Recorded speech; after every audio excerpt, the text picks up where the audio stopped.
Salut tout le monde, aujourd'hui on est parti pour le 1200e épisode de l'After Zappimage, et oui déjà le 1200e, on est donc parti pour une nouvelle centaine ensemble. Merci à tous ceux qui me suivent quasi quotidiennement, merci à vous tous les amis, ça fait hyper plaisir, et puis n'hésitez pas non plus à vous abonner à la chaîne. On va démarrer les amis du côté de la France avec quelques informations sur le match de Coupe de France qui se jouait hier au stade Charletti à Paris. Le PFC, pensionnaire de Ligue 2, recevait l'Olympique lyonnais. Malheureusement, ce match n'est pas allé à son terme. Des échauffourées, des débordements, appelez ça comme vous voulez. En tout cas, il s'est passé beaucoup de choses en tribune hier du côté du stade Charletti. Le match a été interrompu à la mi-temps, il n'a jamais repris. Donc on en saura certainement plus normalement lundi sur le résultat final de ce match. En tout cas, à la mi-temps, le score était de 1 partout. Ouverture du score signé Gaëtan Laura pour le PFC. Égalisation de Moussa Dembélé pour l'Olympique Lyonnais juste avant la mi-temps. Malheureusement, voilà, lors de cette interruption, eh bien, on a vu des choses absolument scandaleuses en tribune. Des supporters lyonnais cagoulés qui étaient venus pour en découdre, qui ont sorti des ceintures pour tabasser des supporters parisiens. On a vu des jets de fumigène. C'est encore une fois une triste image du football français qui nous a été présentée hier du côté du stade Charletti. Alors Jean-Michel Aulas, lui, nous sort la version de supporters du Paris Saint-Germain, de la tribune Auteuil, qui étaient présents dans le stade et qui sont venus tout simplement chercher un petit peu les Lyonnais lors de la mi-temps du côté du Paris FC. Le président, lui, annonce ouvertement que c'est l'Olympique Lyonnais et les supporters lyonnais qui ont causé tous ces troubles lors de la mi-temps. La petite déclat ou plusieurs déclats de Pierre Ferracci, le président du PFC, qui nous dit Aulas va devoir calmer ses énergumènes. On rappelle quand même qu'il y a un mois maintenant du côté du Groupama Stadium à Lyon. Le match face à l'Olympique de Marseille n'était pas allé à son terme non plus. Dimitri Payet avait reçu une bouteille d'eau en plein visage. Hier, le match ne va pas à son terme non plus. On a vu tout simplement des supporters lyonnais cagoulés qui étaient venus pour toute autre chose que de regarder un match de football. Pierre Ferracci qui nous dit il y avait un bon match, une bande d'abrutis a tout gâché. Ce sont les ultras de l'Olympique Lyonnais. J'ai déjà entendu une version à dormir debout du côté lyonnais, comme quoi des supporters du Paris Saint-Germain auraient voulu les attaquer. Les ultras lyonnais sont venus pour mettre le bordel. Ils ont jeté des fumigènes dans une tribune où il y avait des enfants. Pierre Ferracci qui nous dit aussi il faut que Jean-Michel Aulas arrête avec les responsabilités partagées. Ce n'est pas vrai, c'est de la folie pur et simple. Il va envenimer les choses. Je lui ai dit qu'il allait faire plonger le football français s'il ne faisait pas le ménage. Il doit prendre ses responsabilités du côté de Jean-Michel Aulas, comme je vous l'ai expliqué brièvement. Lui se défend un petit peu en disant que les supporters lyonnais ont répondu notamment à des attaques des supporters parisiens, mais non pas du Paris FC, mais du Paris Saint-Germain, qui était donc au stade Charletti. Donc Jean-Michel Aulas qui nous dit tout n'est pas à mettre sur le dos de nos supporters. Jean-Michel Aulas qui continue avec les responsabilités sont partagées. 600 supporters dans un stade qui n'est pas bien configuré, ça peut donner ce genre de déchaînement. Il a suffi à la pause que des gens viennent dans le parcage lyonnais et cela a provoqué ces débordements. Donc voilà, on a deux poids de mesure évidemment entre le président du Paris FC et le président de l'Olympique lyonnais. De toute façon, on l'a très bien compris. Jean-Michel Aulas défendra coûte que coûte son club, même si hier, on a quand même l'impression que toutes les images nous montrent que ce sont les supporters lyonnais qui voulaient en découdre. Alors peut-être que je me trompe, moi j'étais pas au stade, en tout cas les images que l'on a pu voir nous montrent plutôt que les supporters lyonnais ont causé et ont été l'auteur de tous ces troubles hier au stade Charletti. Donc encore une fois malheureusement une triste image du football français qui nous a été présentée hier. Direction l'Olympique de Marseille, déclaration de William Saliba qui nous dit quand j'entendais Saliba en équipe de France, eh bien le match contre la Lazio, ça m'a calmé. Je ne me dis pas qu'il faut que je sois à la Coupe du Monde, mais j'espère que j'y serai. Il faut que je reste concentré pour l'instant. Je suis en espoir, je dois encore progresser. William Saliba a été l'auteur de grosses prestations cette année en Ligue 1, notamment face au Paris Saint-Germain. Il a réussi de très bonnes choses. C'est vrai que ce match face à la Lazio, visiblement, ça lui a remis un petit peu, la tête sur les épaules.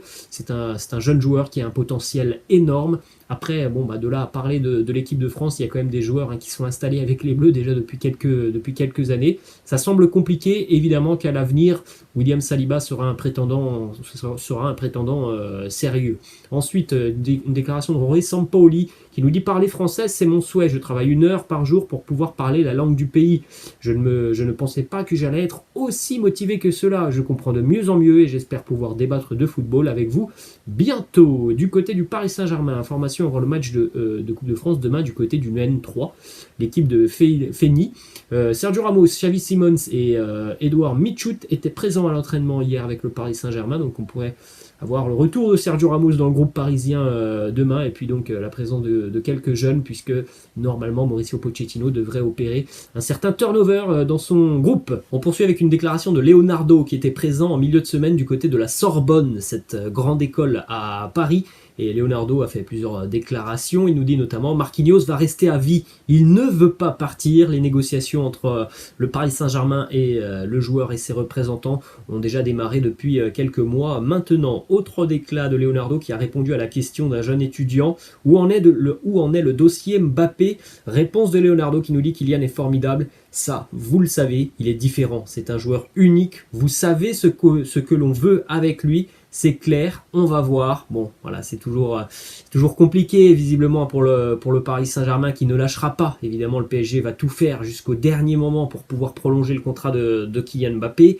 Après, bon, on en a déjà parlé, hein, si l'intention du joueur et son rêve est de rejoindre le Real Madrid, on a quand même l'impression que la décision de Mbappé dans sa tête, elle est déjà actée. Ensuite, on enchaîne les amis du côté du Real Madrid avec quelques informations côté merengue. Hier, Dani Ceballos était de retour dans le groupe du Real. Karim Benzema, lui, malheureusement, s'est entraîné à l'écart du groupe, donc il s'est entraîné seul. À voir si Karim Benzema pourrait être utilisé face à Cadix demain. Une bonne nouvelle côté merengue quand même. Luka Modric hier a été testé négatif au Covid. Cependant, pour le moment, Luka Modric est toujours à l'isolement. Il devra donc de nouveau passer des tests dans le courant de la journée. Ensuite, Florentino Pérez veut créer une équipe historique pour les merengues avec l'arrivée du nouveau Bernabéu. Donc l'été 2022 devrait normalement suivre le chemin de l'été 2009 avec l'ère galactique. On rappelle que dans un an, quasiment jour pour jour, normalement le nouveau Bernabéu sera livré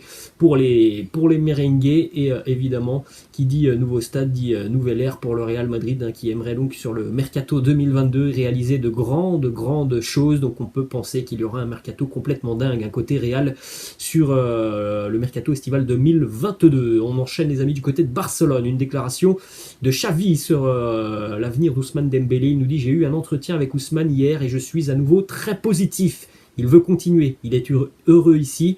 Je ne peux pas en dire plus. Son agent et le club doivent trouver un accord. Il connaît déjà le projet sportif et l'importance qu'il aura s'il reste avec nous. En tout cas, pour le moment, je le vois très heureux. Autre déclat de Xavi sur le match ce soir face à Elche à 18h30. Le Barça sera au Camp Nou, un match important parce que tout simplement le Barça est déjà un petit peu décroché des places qualificatives à la Champions League. Donc il faut absolument prendre les 3 points. Xavi qui nous dit: quand vous traversez une mauvaise passe, vous devez continuer à travailler et croire en vous.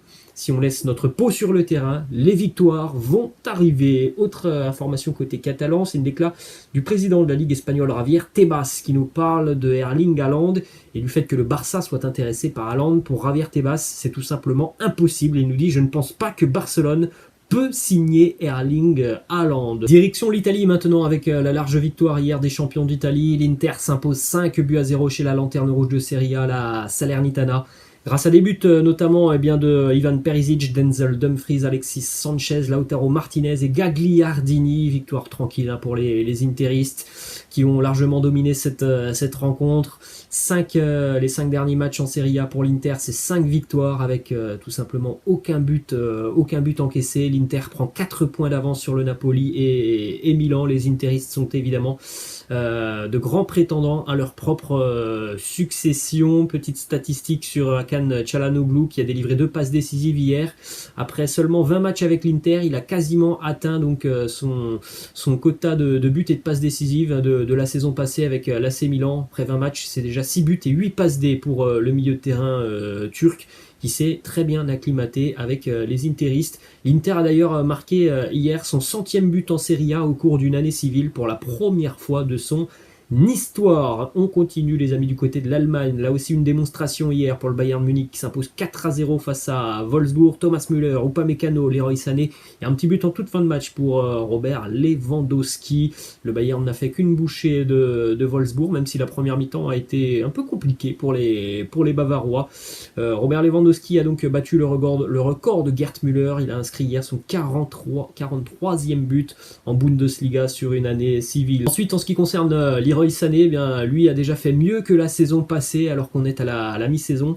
L'année dernière, Leroy Sané, c'était 44 matchs, 10 buts, 10 passes D. Cette année, après 27 matchs, c'est déjà 12 buts et 11 passes décisives pour Leroy Sané. Du côté de Thomas Müller, hier, il a joué son 400e match avec le Bayern Munich. Il a donc marqué, évidemment, aussi pour sa 400e apparition sous le maillot bavarois. Alors, depuis qu'il a démarré sa carrière avec le Bayern Munich, seuls Léo Messi, Sergio Busquets, Steve Mandanda ont joué plus de matchs que lui pour un seul club. Donc c'est vraiment le club de sa vie, évidemment, le Bayern à Thomas Müller. Et on va terminer, les amis, avec une information qui concerne la Ligue des Nations, puisque l'UEFA a annoncé hier un nouveau format pour la Ligue des Nations. À partir de 2024, normalement, la compétition sera jouée avec la présence de clubs sud-américains et notamment des grosses sélections sud-américaines, donc le Brésil, l'Argentine, la Colombie et peut-être